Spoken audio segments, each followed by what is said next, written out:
Assalamualaikum warahmatullahi wabarakatuh. Apa kabar anak-anak Ustadz? Semoga kalian dalam keadaan sehat walafiat. Nah, sebelum kita mulai belajar, baiknya kita berdoa terlebih dahulu.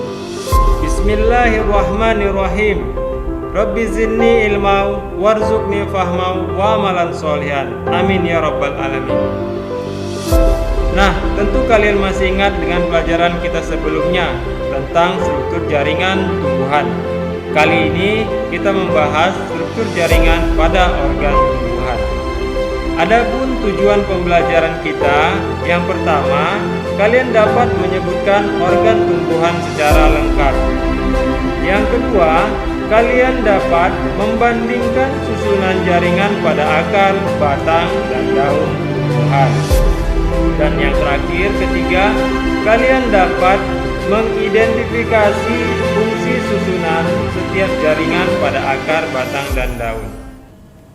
Nah, ini adalah gambar tumbuhan secara lengkap.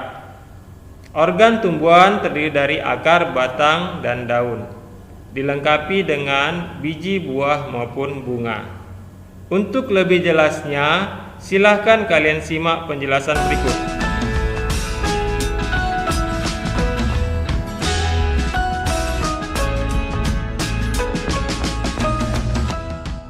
Di bagian terluar akar terdapat epidermis. Sel-sel pada jaringan epidermis memiliki dinding yang tipis, sehingga air dan mineral mudah masuk. Pada bagian tertentu, sel-sel epidermis juga mengalami modifikasi menjadi rambut akar, yang berfungsi untuk memperluas bidang penyerapan air dan mineral. Di bagian dalam terdapat lapisan korteks. Korteks tersusun atas jaringan parenkim, yang dinding selnya tipis dan tersusun renggang. Lapisan korteks ini berfungsi untuk tempat menyimpan cadangan makanan bagi tumbuhan. Di bagian dalamnya terdapat endodermis. Lapisan endodermis tersusun atas satu lapis sel yang membatasi korteks dengan silinder pusat. Pada endodermis terdapat bentukan seperti pita yang disebut pita Kaspari. Pita Kaspari berfungsi untuk mengatur jalannya mineral yang diserap oleh akar agar menuju ke silinder pusat. Dan di sebelah dalam endodermis terdapat daerah silinder pusat. Pada silinder pusat terdapat bekas pengangkut, yaitu xilem dan floem. Jaringan xilem berfungsi mengangkut air dan mineral dari tanah menuju batang hingga ke daun. Dan floem berfungsi untuk mengangkut makanan hasil fotosintesis dari daun ke seluruh tubuh tumbuhan. Bagian terluar batang terdapat jaringan epidermis yang berfungsi sebagai pelindung. Pada bagian yang lebih dalam dari epidermis terdapat korteks. Korteks pada batang juga tersusun atas jaringan parenkim. Pada beberapa tumbuhan seperti kentang dan kunyit, di daerah korteks inilah cadangan makanan disimpan.